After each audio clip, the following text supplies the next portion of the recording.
OT period ng It's Showtime, ipinagbawal daw ng GMA7.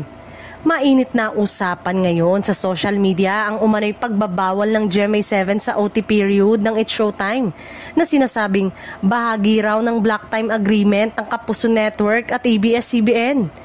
Maraming netizen ang nagtatanong kung totoo bang hindi na maaaring mag-overtime ang programa sa ere, lalo na't kilala ang It's Showtime sa mga mahabang segment at masasayang banter ng host na kadalasang umaabot sa lampas oras ng programa.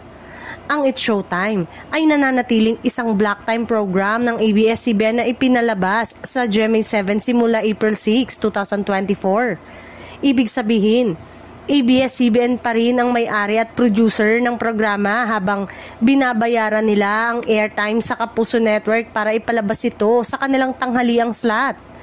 Ibig sabihin, kung sakaling bawasan man o kontrolin ang extension ng show, ito ay maaaring internal adjustment lamang upang mapanatili ang tamang scheduling ng GMA7.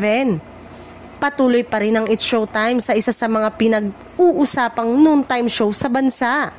Hanggang ngayon, walang opisyal na pahayag mula sa parehong panig tungkol sa umano'y pagbabawal sa OT period.